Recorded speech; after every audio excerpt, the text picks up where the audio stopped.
রাসূল বলেন জারুনি মা তারাকতুকুম ফাইন্নামা হালাকা মান কানা ক্বাবলাকুম বিকাসরাতি সুআলিহিম। সাহাবীরে ভালো করে শুনিয়া রাখ, তুই আমারে ছেড়ে দে, আমার সাথে তো বেশি কথা বলিস না, কারণ তোদের পূর্ববর্তী যেই সমস্ত উম্মতগণ অতিবাহিত হয়েছে তাদেরকে হালাক করে দিয়েছে একমাত্র বেশি প্রশ্ন করার কারণে। কি করার কারণে বলেন?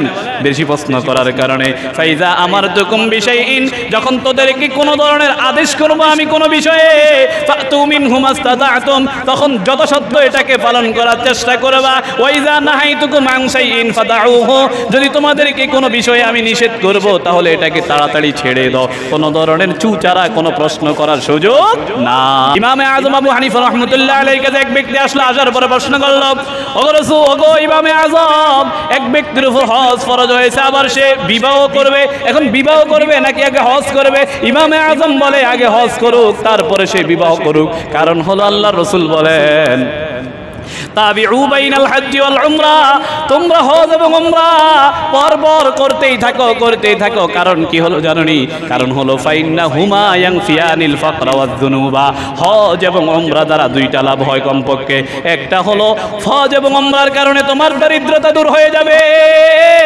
টাকা পয়সার অনেক ধরনের, মনে করো টাকা পয়সা নাই, হজ করলে বুঝি অনেক ধরনের টাকা পয়সা চলে যায়। না না না, আল্লাহর রাসূল বলেন হজ এবং উমরা করবা, বারবার হজ করবা।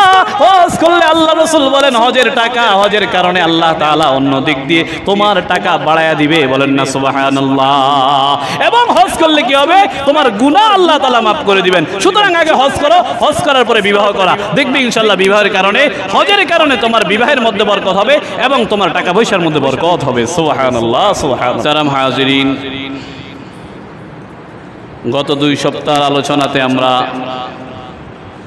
বাইতুল্লাহ শরীফের নির্মাণের ইতিহাস বিস্তারিত আলোচনা করা হয়েছে।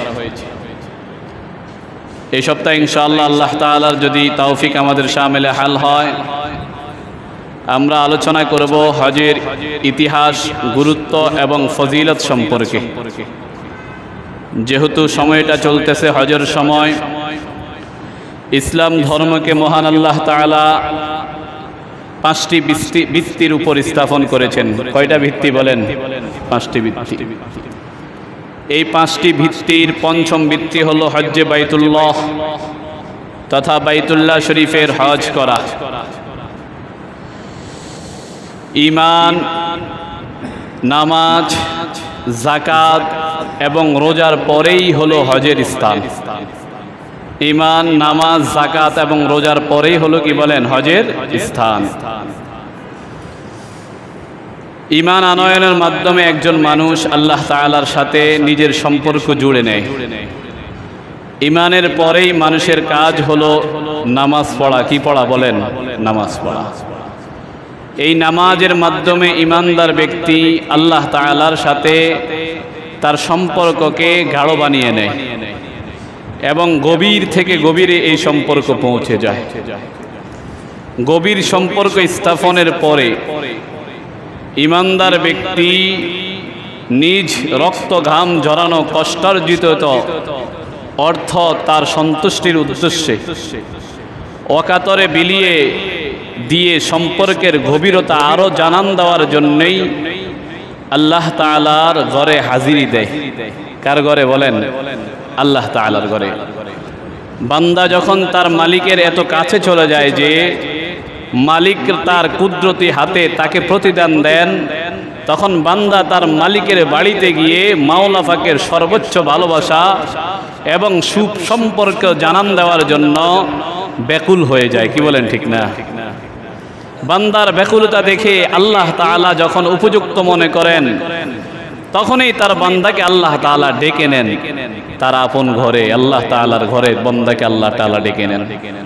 মালিকের ডাক পেয়ে বান্দা নিজের মানবীয় ইহকালীন সকল সম্পর্ক ত্যাগ করে ইহরামের সাদা পোশাকে নিজেকে আবৃত করে এই কথার জানান দেয়, হে আমার প্রভু, আমি তোমার শাহী দরবারে উপস্থিত, আমি তো কেবল তোমারই জন্য সকল প্রশংসা ও নেয়ামত রাজি এবং রাজত্ব একমাত্র তোমার জন্যই, তোমার কোনো শরীক নেই। এই কথা বলেই বান্দা আল্লাহর দরবারে হাজির হয়ে যায়। সুবহানাল্লাহ। ইসলামের পূর্বে হজের ইতিহাস মুহতারাম হাজিরিন, কাবা শরীফ নির্মাণের পর থেকেই মূলত কাবা শরীফে ইবাদত বন্দেগী শুরু হয়ে যায়। সে হিসাবে হযরত আদম আলাইহিস সালাতু ওয়াস সালাম থেকে নিয়ে সাইয়্যিদুনা নূহ আলাইহিস সালাতু ওয়াস সালামের সময় পর্যন্ত সকল নবী এবং আল্লাহ তাআলার নেককার বান্দাগণ বাইতুল্লাহর তওয়াফ, ইতিকাফ এবং ইবাদত বন্দেগী করেছেন।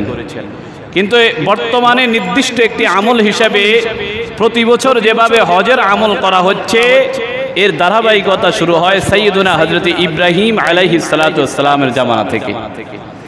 পূর্বের 2 জুমাতে আমরা আলোচনা করেছি বাইতুল্লাহ শরীফের নির্মাণের ইতিহাস, বিস্তারিত আলোচনা করেছি যে সাইয়্যিদুনা নূহ আলাইহিস সালাতু ওয়াস সালামের জামানায় মহাপ্লাবনে কাবা শরীফ বিলীন হয়ে যাওয়ার কারণে হযরত ইব্রাহিম আলাইহিস সালাম এবং তিনার ছেলে হযরত ইসমাঈল আলাইহিস সালামকে আল্লাহ তাআলা চতুর্থবার বাইতুল্লাহ নির্মাণের আদেশ করেছিলেন।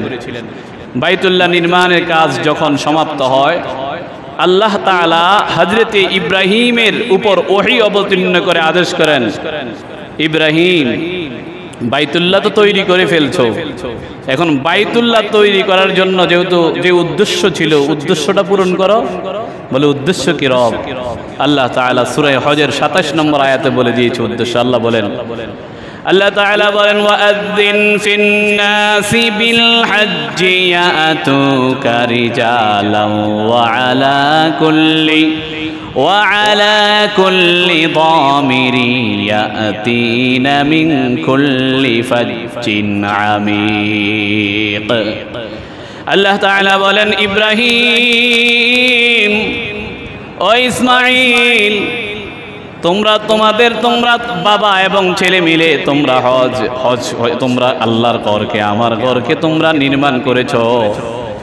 এই ঘরকে নির্মাণের একটা উদ্দেশ্য রয়েছে, মানুষকে বলো এই ঘরের হজ করার জন্য, তাওয়াফ করার জন্য যেন আসে। আল্লাহ বলেন ওয়াআযিন ফিন নাস, মানুষের মধ্যে আযান দিয়ে দাও, মানে মানুষের মাঝে প্রচার করে দাও, আহ্বান করো মানুষের মাঝে বিল হজ, হজ করার জন্য। ইয়াতুকা রিজালান ওয়া আলা কুল্লি দামিরি, তারা যেন তোমার কাছে আসে, কেউ পদব্রজে আসে, কেউ যেন উটের করে আসে।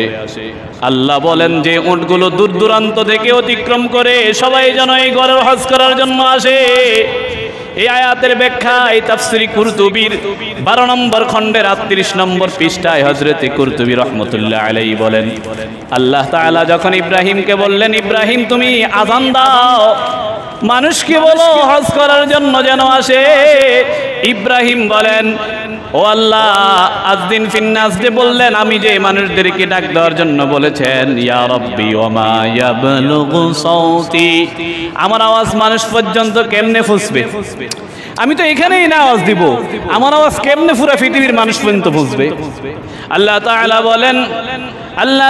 বলেন আযদিন, এই তুমি কি করো? তুমি মানুষের মাঝে আযান দাও, মানুষের মাঝে বলে দাও সবাই যেন হজের জন্য আসে।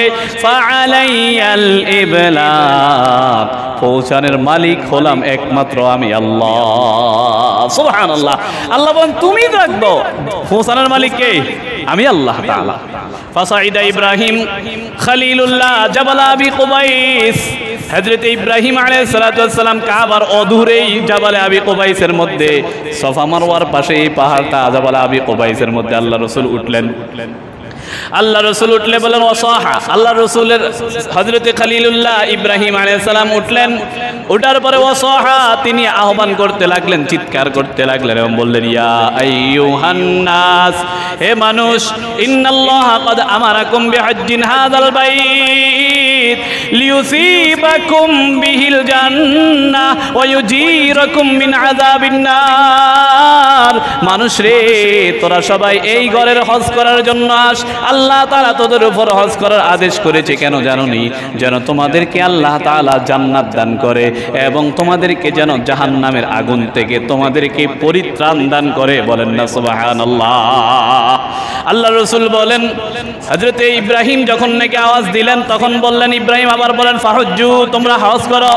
ফাআজাবাহু মান কানা ফি আসলাবির রিজালি ওয়া আরহামিন নিসা, বলে তখন যেই সমস্ত মানুষগুলো বাবার ওরসে ছিল অথবা মায়ের রেহেমে ছিল, বলে এরাও তখন সবাই কি বলছে, লাব্বাইক আল্লাহুম্মা লাব্বাইক। বলে ফামান আজাবা ইয়াউমাইদিন হাজ্জা আলা কদরিল ইজাবা। যেদিন তারা ওই দিন যখন নাকি তিনি আযান দিয়েছেন, ডাক দিয়েছেন, তিনার ডাকে যারা সাড়া দিয়েছে, যদি একবার সাড়া দেয় জীবনে সে একবার হজ করবে, যদি দুইবার সাড়া দেয় জীবনে সে দুইবার হজ করবে, যদি 100 বার সাড়া দিয়ে থাকে জীবনে সে 100 বার হজ করবে। সুবহানাল্লাহ সুবহানাল্লাহ। বলে ইন আজামা মাররাতান মাররাতান, একবার যদি সাড়া দেয় একবার হজ করবে। ওয়া ইন আজাবা মাররাতাইনি ফামাররাতাইন, যদি একবার নয় দুইবার সে সাড়া দেয় তাহলে দুইবারে সে হজ করবে। সুবহানাল্লাহ সুবহানাল্লাহ। মুহতারাম হাজিরিন, মূলত এই ঘোষণার মধ্য দিয়ে হযরত ইব্রাহিম আলাইহিস সালামের জামানা থেকেই হজের রীতিনীতি শুরু হয়, যা পরবর্তীকালেও আমাদের পর্যন্ত চলতে থাকে। ইসলামে হজের ইতিহাস ইব্রাহিম আলাইহিস সালাম থেকে হজের ইতিহাস শুরু। আপনারা সবাই একটু ঘুমায়েন না? হজ করতে মন চায় না সবাই ইনশাআল্লাহ? গত সপ্তাহ আপনাদেরকে বলেছিলাম যে দেখেন, হজ করতে আসলে কোটি কোটি টাকার প্রয়োজন নয়। কোটি কোটি টাকার মালিক হজ করতে পারে না, আছে না নাই বলেন? আবার অনেক রিকশাওয়ালা, আবার অনেক ছোট মানুষ, গরিব অসহায়, তারা কিন্তু আল্লাহর ঘরে চলে যায়। এটা বলার পরেই যখন আমি রুমে গেলাম, যাওয়ার পরে হঠাৎ করে একটা কাহিনী দেখলাম, একটা ইতিহাস, একটা মানে ঘটনা আমার চোখে আসলো। গাইবান্ধার একটা লোক আল্লাহর ঘরে এবার হজ করার জন্য গেছে। এক লোক, বাংলাদেশের এক মানুষ, তিনাকে দেখলেন যে হোটেলের বেলকনির মধ্যে দাঁড়িয়ে আছে লোকটা, এবং কান্না কান্না অবস্থায়, খুব কান্নাকাটি অবস্থা। বলে তিনাকে দেখে খুব উদ্ভ্রান্ত মনে হলো, মনে হয় যেন কোনো পেরেশান, এবং মনের মধ্যে খুব খুশি প্রফুল্ল অবস্থায় আছে। বলে আমি তারে জিজ্ঞাসা করলাম, ভাই আপনি বাড়ি কোথায়? বলে গাইবান্ধা অমুক জায়গায়। বলে আপনি কিভাবে আসলেন আল্লাহর ঘরে? বলে সেটা তো অনেক বিরাট কাহিনী। বলে কিভাবে? বলে আমি প্রায় আরো 22 বছর, 18 বছর আগে, কয় বছর আগে? 18 বছর আগে আমি আল্লাহর ঘরে যাওয়ার জন্য নিয়ত করেছি। এই নিয়ত করে আমি ইউক্যালিপটাস কিছু গাছ, প্রায় 100টা গাছ লাগাইছি আমার বাড়িতে, আমার জমিনে গাছ লাগাইছি। গাছ লাগাইয়া কোন দিন গাছ বড় হবে এই চিন্তা আছে, গাছ বড় হবে এবং আমি এই গাছ বিক্রি করে হজে যাবে চিন্তা করে লাগাইছি। আল্লাহু আকবার। বলে গাছগুলো যখন বড় হইতেছে আর আমার মনের মানে এরকম অস্থিরতা ভাবতেছে। বলে মাঝে মাঝে আমি রাত্রেবেলা গাছগুলোকে ধরে ধরে কাঁদতাম আর বলতাম, আল্লাহ এরে গাছ তুই কোন দিন বড় হবি আর আমি কোন দিন আমার রবের দেখা করে যাবো। আল্লাহু আকবার। বলে এই লোক কাঁদতো, বলে আমি কাঁদতাম আর গাছের কাছে দিয়ে ধরে ধরে কাঁদতাম, ধরে ধরে কাঁদতাম। আলহামদুলিল্লাহ, বলে এই বছর আমার গাছগুলো বড় হয়েছে। 18 বছর পরে বড় হওয়ার পরে প্রথমে একটা গাছ বিক্রি করেছি 30,000 টাকা। বিক্রি করে হজের আমি কি করলাম, ফরম পূরণ করলাম। পূরণ করার পরে এরপরে কিছুদিন আগে আমি 22টা গাছ বিক্রি করলাম, এরপর আরো 30টা। এই গাছ বিক্রি করে আমি হজের টাকা পরিশোধ করে আলহামদুলিল্লাহ আমি এখন আল্লাহর ঘরে আসছি। সুবহানাল্লাহ। মুসলমান ভাই, আসলে কত কাজে তো আমরা টাকা পয়সা জমাই না। হজের জন্য হজের নিয়ত করে একটা আলাদা একটা দান বাক্স, একটা বাক্স রাখেন যে আমি হজের জন্য প্রতিদিন কমপক্ষে 100 টাকা করে, এক মাসে 500 টাকা হলো জমাবো। এই চিন্তা করেন, ইনশাল্লাহ দেখবেন আপনি জমানোর আগে আগে আল্লাহ তাআলা কোন দিয়ে আপনারা লয়ে যায়। ঠিক নাই? কি বলেন? ঠিক না? খুব সাবধান। আল্লাহ তাআলা আমাদেরকে তৌফিক দান করুন, সকলে বলুন আমিন। আল্লাহর ঘরে যাওয়ার তৌফিক দান করুন, সকলে বলুন না আমিন। ইসলামে হজের ইতিহাস ইব্রাহিম আলাইহিস সালাম থেকে হজ শুরু। এবার আমাদের ইসলামে হজ কখন থেকে আসছে? পবিত্র হজ এটা দ্বীনে ইসলামে কখন ফরজ হয় এটা নিয়ে মতনৈক্য রয়েছে, কয়েকটি মতামত আছে। কেউ কেউ বলেন 5ম হিজরিতে, কেউ বলেন 6ষ্ঠ হিজরিতে, কেউ বলেন 7ম হিজরিতে, কেউ বলেন 8ম হিজরিতে, কেউ বলেন 9ম হিজরিতে, কেউ বলেন 10ম হিজরিতে। তবে অধিকাংশ উলামায়ে কেরামের মতে বিশুদ্ধ মতামত হলো হজ 10ম হিজরি বা 9ম হিজরির শেষ দিকে, যখন নিম্নের আয়াতগুলো আল্লাহ তাআলা অবতীর্ণ করেন তখনই হজ ফরজ হয়। আয়াতের মধ্যে আল্লাহ তাআলা বলেন ওয়া আলান নাসি ওয়ালিল্লাহি আলান নাসি হিজ্জুল বাইতি মান ইসতাতাআ ইলাইহি সাবিলা। সূরা আলে ইমরানের 97 নম্বর আয়াত আল্লাহ বলেন ওয়ালিল্লাহি আলান নাসি হিজ্জুল বাইত, মানুষের জন্য আল্লাহর ঘর হজ করার জন্য মান ইসতাতাআ ইলাইহি সাবিলা, সে এখানে আসা এবং যাওয়ার যত খরচ আছে সমস্ত খরচগুলো যদি সে পরিবহন করতে পারে তাহলে তার উপরে আল্লাহর ঘরের হজ করার ফরজ করে দিয়েছেন। সুবহানাল্লাহ সুবহানাল্লাহ। সহিহ মুসলিমের 3148 নম্বর হাদিসে আছে আল্লাহর রাসূল সাল্লাল্লাহু আলাইহি ওয়াসাল্লাম বলেন, হযরত আবু হুরায়রা থেকে বর্ণিত, হযরত আবু হুরায়রা বলেন আল্লাহর রাসূল সাল্লাল্লাহু আলাইহি ওয়াসাল্লাম একদিন আমাদেরকে খুতবা দিলেন, ওয়াজ করলেন। ওয়াজ করার পর আল্লাহর রাসূল বলেন, ইয়া আইয়ুহান নাস, ও মানুষ, কদ ফারাদাল্লাহু আলাইকুমুল হজ, আল্লাহ তাআলা তোমাদের উপর হজ ফরজ করেছেন, ফাহুজ্জু, তোমরা কি করো? হজ করো। এটা 10ম হিজরির শেষ শুরুর দিক দিয়া আল্লাহর রাসূল এই হাদিসটা পড়েছেন, তখন থেকে হজ ফরজ হয়েছে। মুহতারাম হাজিরিন, কোন কোন ব্যক্তির উপর হজ ফরজ এটা জানতে হবে। যদি কোনো ব্যক্তির নিকট হজে যাওয়া আসা সহ পূর্ণ সফরের সকল খরচাতি পরিমাণ অর্থ সম্পদ থাকে এবং তার অনুপস্থিতিতে পরিবারের লোকজনের ভরণ পোষণের সক্ষমতা থাকে, তাহলে তার উপর হজ ফরজ। তাহলে তার উপর কি বলেন? হজ ফরজ। আর এই ক্ষেত্রে তার মৌলিক প্রয়োজনের অতিরিক্ত জায়গা জমি, বাগান বাড়ি, অন্যান্য অতিরিক্ত সামানপত্র ইত্যাদির বিক্রি মূল্য হিসাব করতে হবে। অর্থাৎ এগুলো মিলে যদি ওই পরিমাণ অর্থ পাওয়া যায়, তাহলেও তার ওই ব্যক্তির উপর হজ করার জন্য সামর্থ্যবান বলে গণ্য হবে এবং তার উপর হজ ফরজ হবে। বুঝছেন? অনেক মানুষ আছে কোটি কোটি টাকার মালিক, জায়গার মালিক, কিন্তু তার কাছে নগদ অর্থ নাই, একটা জায়গা বিক্রি করে হলো হজ করতে দাও। এই কথা বুঝছেন আপনারা?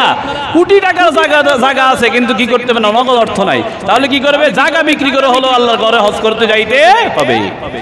আল্লাহ তাআলা তৌফিক দান করুন, সকলে বলুন আমিন। হজ জীবনে একবারই ফরজ। হজ কয়বার ফরজ বলেন? একবারই ফরজ।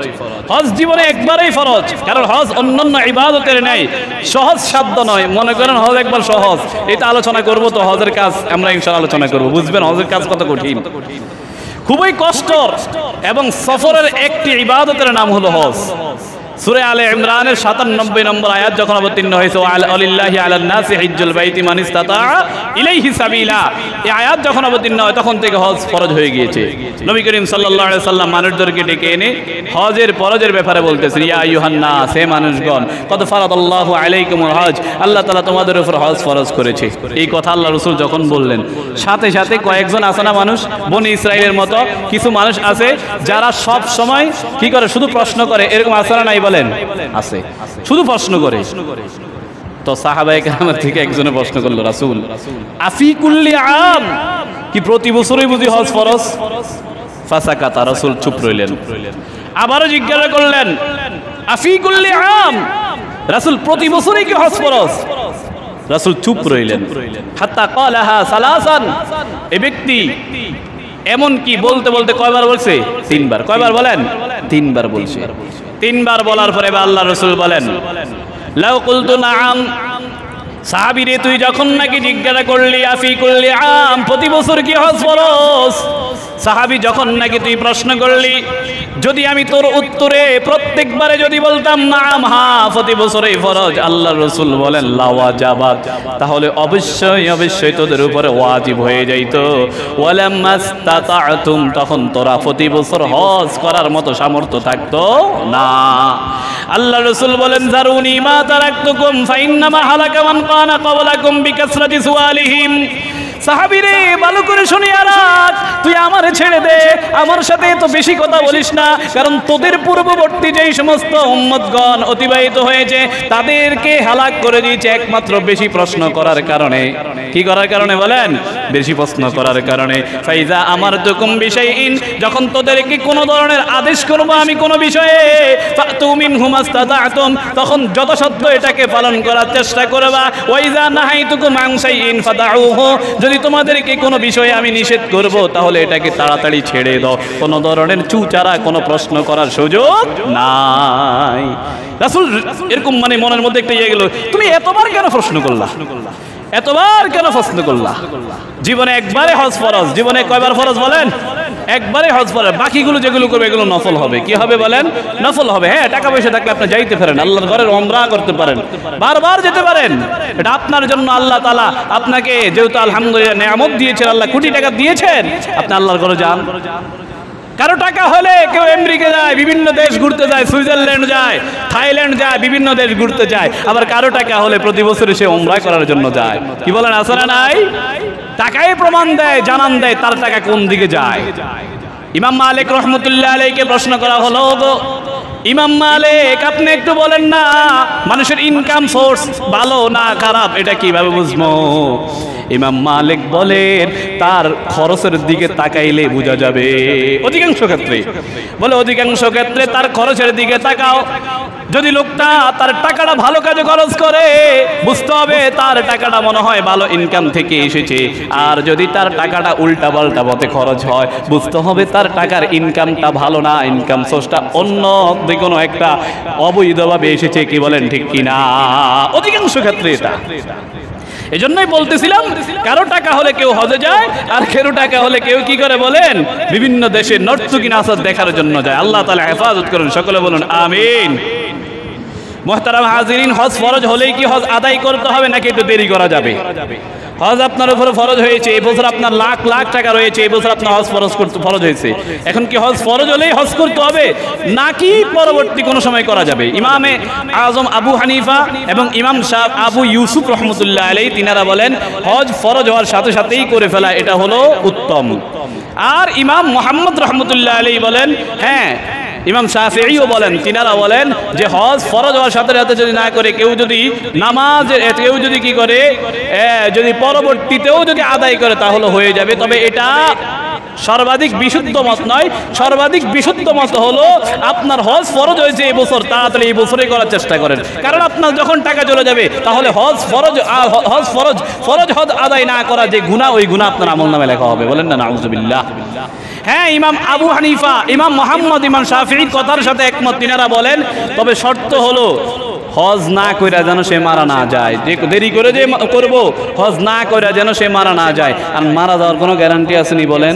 তাহলে তো কথা একই হয়ে গেল যে হজ ফরজ হওয়ার সাথে সাথে হজ করেন। কারণ না কইরা যদি আপনি মারা যান তাহলে আপনার উপরে আল্লাহ রাসূল বলেছেন, আল্লাহ রাসূল সাল্লাল্লাহু আলাইহি সাল্লাম বলেন যে ব্যক্তির উপর হজ ফরজ হয়েছে কোন ধরনের এরকম কোন ধরনের সমস্যা নাই, হজ করতে কোন ধরনের সমস্যা নাই।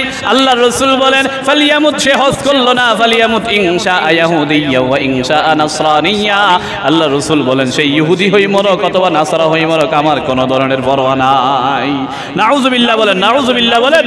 রাসূল করিম সাল্লাল্লাহু আলাইহি সাল্লাম বলেন সুনান ইবনে মাজাহ হাদিস নম্বর 883, মুসনাদ আহমদ হাদিস নম্বর 1836, আল্লাহর রাসূল সাল্লাল্লাহু আলাইহি সাল্লাম বলেন আন ইবনে আব্বাস রাদিয়াল্লাহু তাআলা আনহু قال قال رسول الله صلى الله عليه وسلم মান আরাদাল হজ্জ ফালিয়াতাআজ্জাল, যে ব্যক্তি হজের জন্য ইচ্ছা করেছে হজের টাকা আসে সেই জন্য তাড়াতাড়ি হজ করে ফেলে, দেরি যেন না করে। কারণ কি ফাইন্নাহু ক্বাদ ইয়ামরুদুল মারিদ, হতে পারে কয়েকদিন পরে সে অসুস্থ হয়ে যাবে।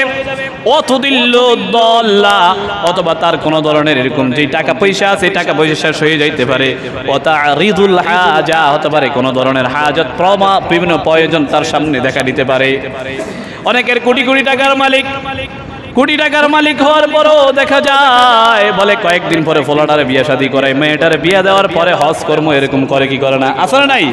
ইমামে আজম আবু হানিফা রাহমাতুল্লাহ আলাইহি কাছে এক ব্যক্তি আসলো, আসার পরে প্রশ্ন করলো ওগো রাসূল, ওগো ইমামে আজম, এক ব্যক্তির উপর হজ ফরজ হয়েছে আবার সে বিবাহ করবে, এখন বিবাহ করবে নাকি আগে হজ করবে? ইমামে আজম বলে আগে হজ করুক তারপরে সে বিবাহ করুক। কারণ হলো আল্লাহর রাসূল বলেন তাবিউ বাইনাল হজ্জি ওয়াল উমরা, তোমরা হজ এবং উমরা পরপর করতেই থাকো। কারণ কি হলো জানোনি? কারণ হলো ফাইন্নাহুমা ইয়ানফিয়ানিল ফাকরা ওয়াজ যুনুবা, হজ এবং উমরা দ্বারা দুইটা লাভ হয় কমপক্ষে। একটা হলো হজ এবং উমরার কারণে তোমার দরিদ্রতা দূর হয়ে যাবে।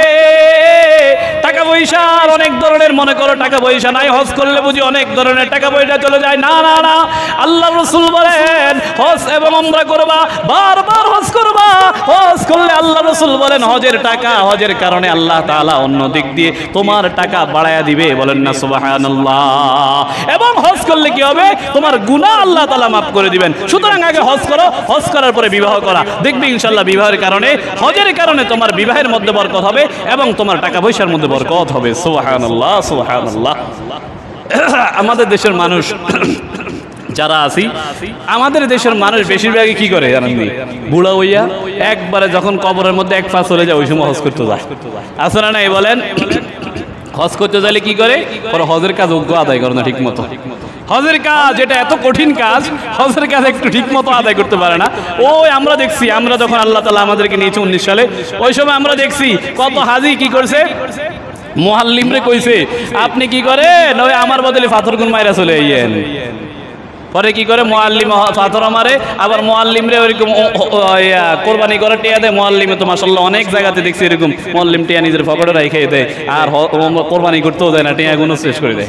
আল্লাহ রাসূল বলেছেন যারা এরকম হজের ব্যবসা করবে, হজের ব্যবসা করার পরে শেষ যুগে আছে, আমি এই আলোচনা আরো 3-4 বছর আগে করছি, রাসূল বলছে দেখবা যারা আল্লাহর ঘরের এই হজ এবং উমরা নিয়ে যারা ব্যবসা করবে এবং যারা প্রতারণা করবে, এদের ঘর বাড়ি এদের সন্তানাদির মধ্যে আমি বরকত দিব না এবং আল্লাহ তাআলা এদেরকে শেষ করে দিবে। আপনি দেখবেন অধিকাংশ ডাবল সার্টুর, সেটা করলে আসলে একবার খারাপ লাগে, অনেক আছে এরকম কোটি কোটি টাকার মালিক এই সমস্ত কাজ করে, আল্লাহ তাআলা তার একবারে বংশ নির্বংশ করে দেয়। ফুলাফাইন ওগরে আতুর বানায়, ওগরে ল্যাংরা বানায়, এরকম অনেক আছে, অনেক আছে, আমরা দেখছি এরকম। আল্লাহ তাআলা হেফাজত করুক, সকলে বলুন আমিন। হজ কয় প্রকার? হজ 3 প্রকার। কয় প্রকার বলেন? 3 প্রকার। একটা হলো হজ্জে কেরান, আরেকটা হলো হজ্জে তামাত্তু, আরেকটা হলো হজ্জে ইফরাদ। হজ্জে কেরান হলো এক সফরে একই এহরামে 2 কাজ করা, এক সফরে একই এহরামে 2 কাজ করা। আপনি হজের জন্য নিয়ত করেছেন, এখন নিয়ত করতে গিয়ে একটা এহরামে পড়লেন, এখান থেকে বাংলাদেশ থেকে এহরাম পড়ে চলে গেলেন, চলে যাওয়ার পরে এই এহরামে যাই ওমরা করলেন, ওমরা করার পরে এই এহরামটা আর খোলা যাবে না। এই এহরাম কি করা যাবে না বলেন? খোলা যাবে না। এই এহরামে অবস্থায় থাকবেন, থাকার পরে হজের যখন সময় হবে আবার এই এহরামের মধ্যে কি করবেন? আবার হজ করবেন। এটা হলো হজ্জে কেরান, এটা সবচেয়ে উত্তম হজ, তবে কষ্ট বেশি। আরেকটা হলো হজ্জে তামাত্তু, যেটা আমাদের দেশের মানুষগুলো এখন করে, সেটা হলো এখান থেকে যাওয়ার পরে বাইতুল্লাহ শরীফে গিয়ে তাওয়াফ করবে, ওমরা করবে, ওমরা শেষ করে এবার এহরাম খুলে ফেলবে, হজের আগের দিন কি করবে 8 তারিখে আবার এহরাম পড়ে আবার হজের কাজ করবে। এটা হলো তামাত্তু।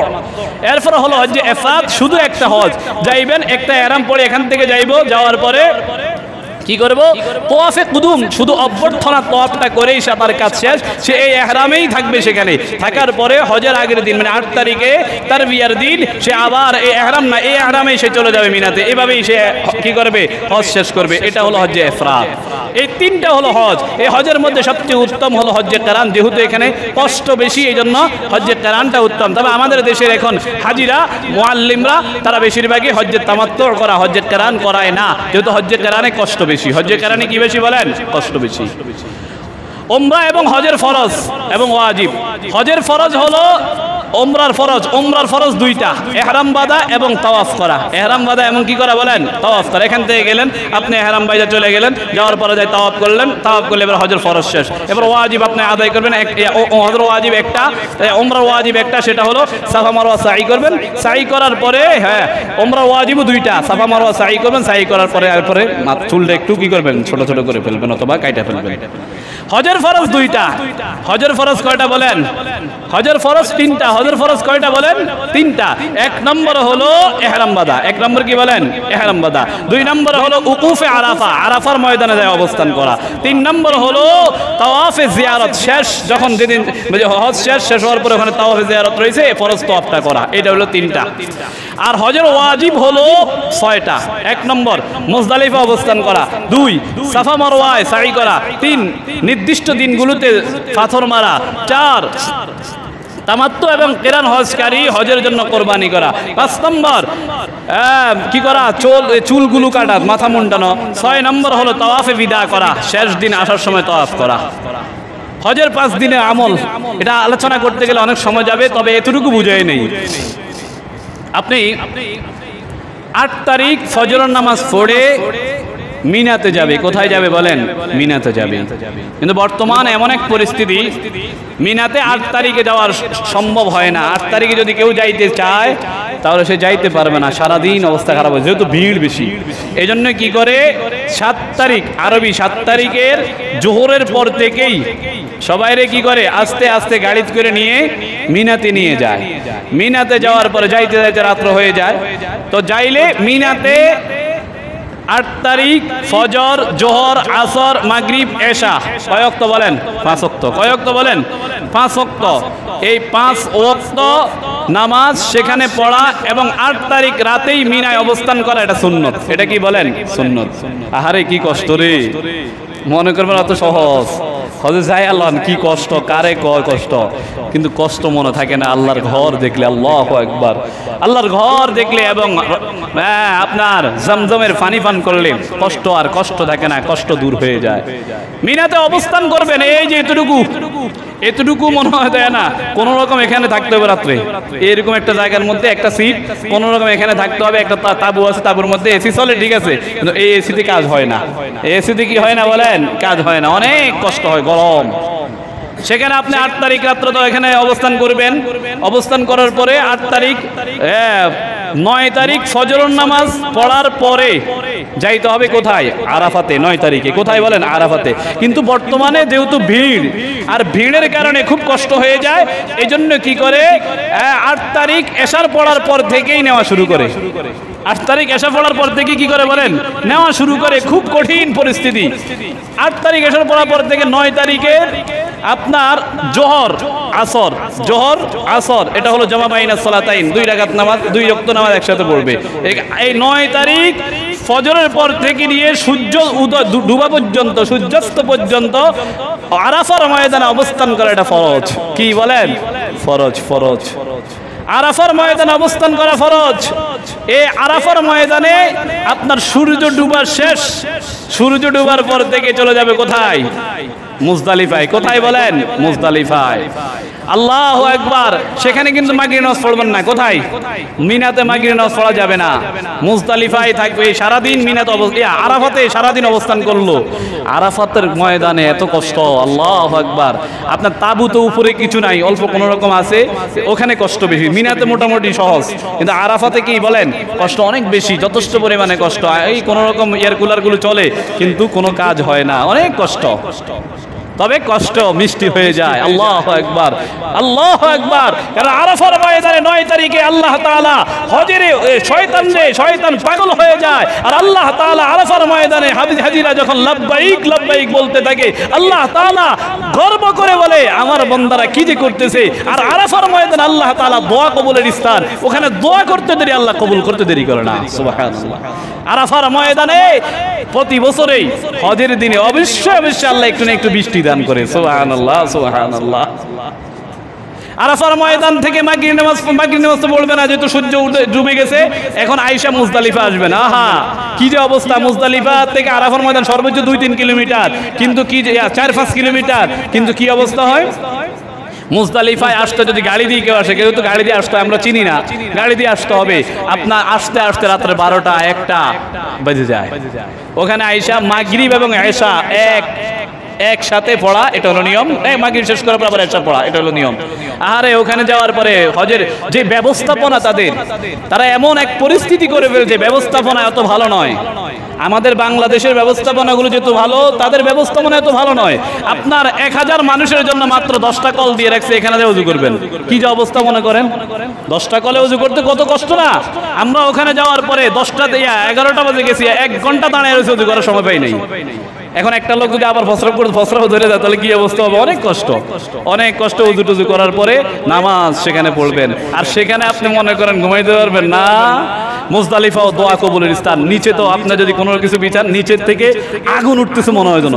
রাত্রেবেলা সারাদিন এখানে কোনো ধরনের তাবুও নাই, কোনো কিছু নাই, খোলা প্রান্তর, নিচে পাথর। আপনি এখানে কিছু বিছাইলেও মনে হয় যেন আগুন উঠতেছে, এত গরম।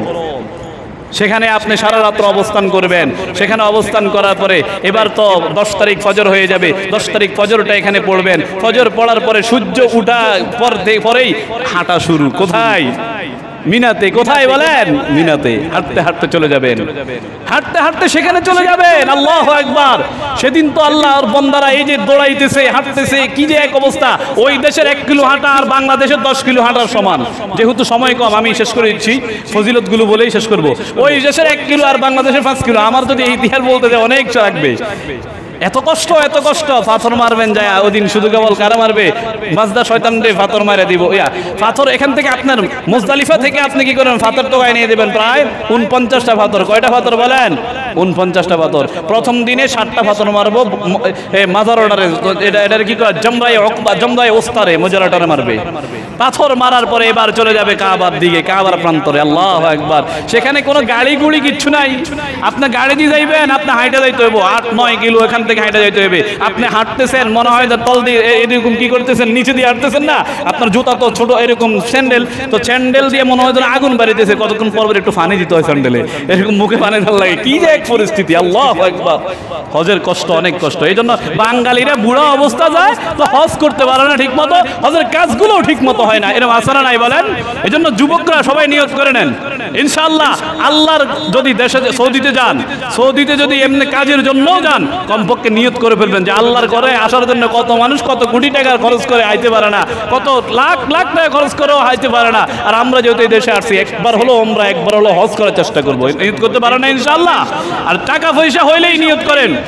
আমি বলছি না গাইবান্ধার লোকের কথা, 18 বছর আগে সে নিয়ত করেছে, আল্লাহ তাআলা 18 বছর পরে তার গাছ বিক্রি করে সে হজে যাওয়ার জন্য তৌফিক হয়ে গিয়েছে আলহামদুলিল্লাহ। এজন্য নিয়ত করেন ইনশাআল্লাহ, দেখবেন আল্লাহ তাআলা কখন নিয়ে যায়। আল্লাহ একমাত্র আপনাকে নিয়ে যাবে। কি বলেন, ঠিক কি না? নেওয়ার মালিক কে বলেন? আল্লাহ। নিয়তের মালিক, নিয়ত করার মালিক কে বলেন? আমরা।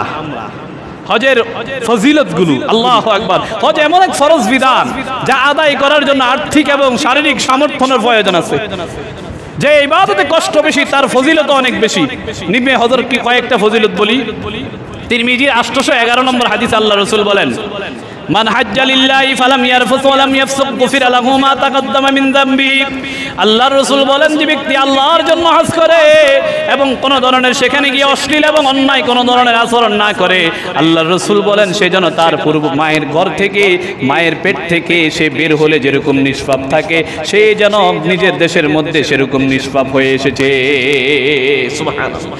বাঙালিরা বুড়ো অবস্থায় হজ করতে যায়, মেজাজ সেখানে ঠিক থাকে না। যেহেতু এই কষ্ট করে যদি হাঁটি যায়, একটা লোক যদি এই কষ্ট করে হাইটা যায়, মেজাজ ঠিক থাকবো কখনো বলেন? তো কি আরে মানুষের লাগে ঝগড়া করে, ঝগড়া মুআল্লিমরে ফিরাইতে যায়। আমি বলছিলাম আরো 3-4 বছর আগে, আমরা মদিনাতে যখন নাকি হোটেলে ছিলাম, হোটেলে যাওয়ার পরে লিফট আছে 5টা, একটা লিফটে আমরা উঠতে গেছি তো দেখলাম মহিলাদের সিরিয়াল আছে, এক মহিলা আগে গেছে, এক মহিলা পিছে গেছে। কি লেগে আগে গেল এটার জন্য আরেকজনে যায় তার বোরকা টোরকা খুললে চুল টুল টাইনা, এই বাঙালিরা এরকম পরিস্থিতি হয়। হজে গেলে এমন পরিস্থিতি যেন আল্লাহ রাসূল বলছেন ফালাম ইয়ারফুস ওয়া লাম ইয়াফসুক, সেখানে গেলে কোনো অন্যায় করা যাবে না। এই অন্যায় এগুলোই বুঝাচ্ছে কথা। আল্লাহ তাআলা আমাদেরকে সেখানে গিয়ে মেজাজটা কন্ট্রোল করে হজ করার তৌফিক দান করুন। সকলে বলুন আমিন। আল্লাহ রাসূল সাল্লাল্লাহু আলাইহি সাল্লাম হজ্জে মাবরুরের কথা বলেছেন, আল উমরাতু ইলাল উমরা কাফারাতুন লিমা বাইনাহুমা ওয়াল হজ্জুল মাবরুর লাইসা লাহুল জাযা ইল্লাল জান্নাহ। হজ্জে মাবরুর যদি কেউ করতে পারে, আল্লাহ তাআলা তাকে একমাত্র জান্নাত দান করবে। বলেন না সুবহানাল্লাহ।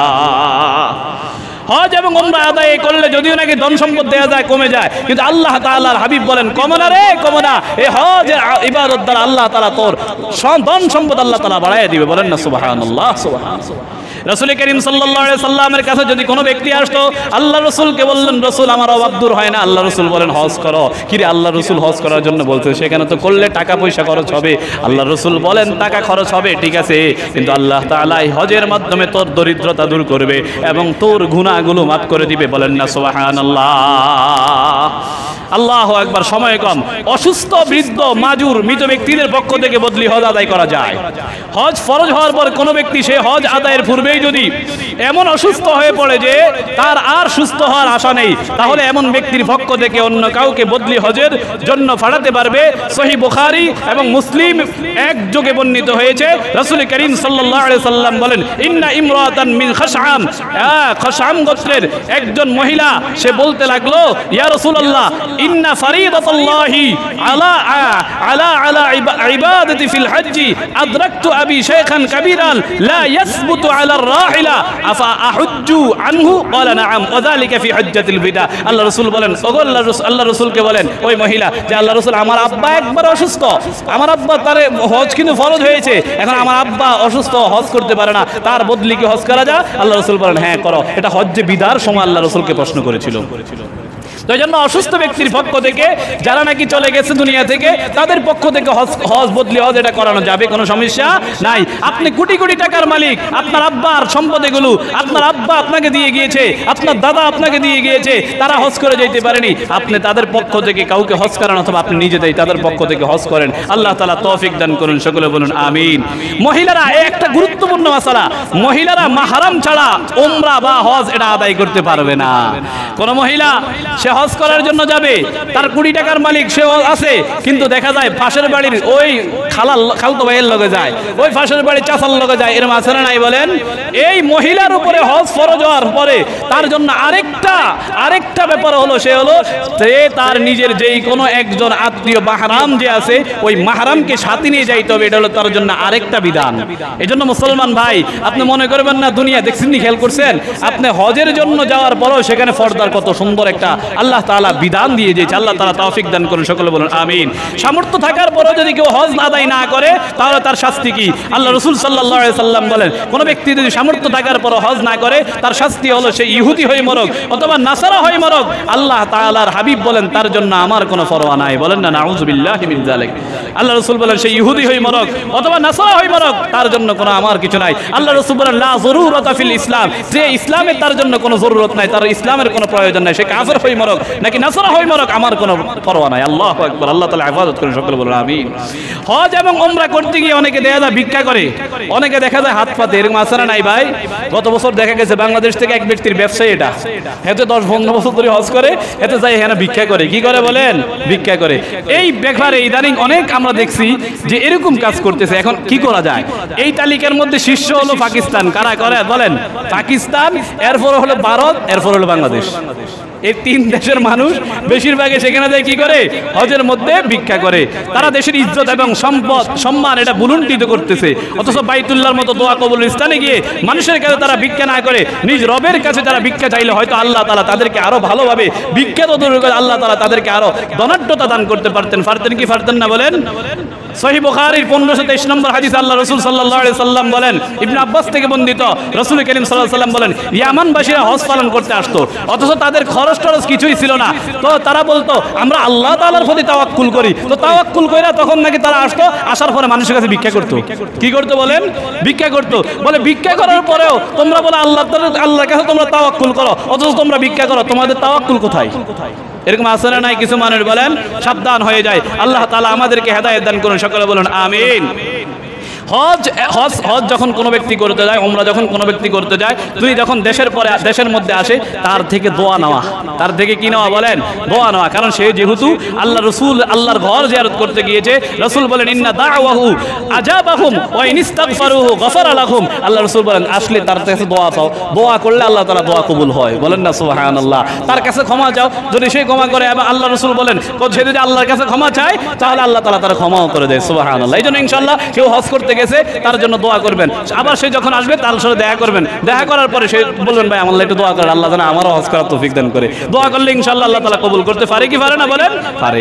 এইজন্য আল্লাহ রাসূল সাল্লাল্লাহু আলাইহি সাল্লাম বলেন, ক্বালা রাসূলুল্লাহ সাল্লাল্লাহু আলাইহি সাল্লাম ইযা লাকিতাল হাজ্জা, যখন কোন হাজকারীকে দেখেন, ফাসাল্লিম, তারে সালাম দেন, ওয়াসাফিহুহু, তার সাথে মুসাফা করেন, ওয়ামুরহু, তাকে বলেন আইয়াস্তাগফিরা লাকা, যে আমার একটু কি করেন? ক্ষমা করে দেন, আমার লাগে একটু মাফ চান, আল্লাহর কাছে একটু দোয়া করেন। ক্বাবলা আইয়াদখুলা বাইতাহু, সে ঘরে ঢোকার আগে ফাইন্নাহু মাগফুরুন লাহু, আল্লাহ তাআলা তারা তো ক্ষমাই করে দিয়েছে, সুবহানাল্লাহ সুবহানাল্লাহ। মুহতারাম হাজিরিন, আল্লাহ তাআলা আমাদের সবাইকে বারবার মক্কা মদিনা জিয়ারত করার এবং হজ উমরা আদায় করার তৌফিক দান করুন, সকলে বলুন আমিন। প্রিয় ভাইয়েরা, আসলে হজ এমন এক ইবাদত, এটা আমি সব সময় বলতে, আজ 3 সপ্তাহ ধরে আলোচনা চলতেছে, তো আমি সব সময় এই কথাই বলি, আসলে হজের জন্য কোটি কোটি টাকার প্রয়োজন হয় না। হজের জন্য একটা স্বচ্ছ হৃদয় এবং আল্লাহ তাআলার কাছে একটু ফানি আল্লাহ চায়, চোখের ফানি চায়। চোখের ফানি তাহাজ্জুদের সময় উঠে আল্লাহর দরবারে দোয়া করেন, দেখবেন আল্লাহ তাআলা আপনাকে কখন যে নিয়ে যায় আপনি টেরও পাবেন না। কি বলেন, ঠিক কিনা?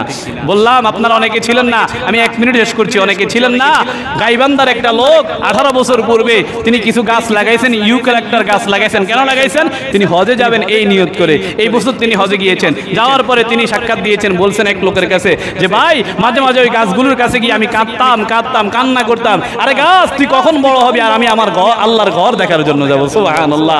পরে এই বছর বছর আমি প্রথমেই একটা গাছ বিক্রি করেছি 30,000 টাকা, বিক্রি করে আমি হজের পরম পূরণ করেছি। এরপরে 18টা গাছ বিক্রি করেছি, এরপরে 30টা গাছ বিক্রি করেছি। এই 18 বছর পরে আল্লাহ তাআলা আমাকে এই উদ্দেশ্য আল্লাহ সফল করেছেন এবং আমি আমার রবের ঘরে চলে আসছি। সুবহানাল্লাহ, সুবহানাল্লাহ। এজন্য আমরা ইনশাআল্লাহ নিয়ত করি আজ থেকে, বিয়ের জন্য কেউ টাকা জমায়, ঘর বাড়ি করার জন্য কেউ টাকা জমায়, হজের জন্য কিছু টাকা জমানোর চেষ্টা করেন। আল্লাহ তাআলা তৌফিক দান করুন। সকলে বলুন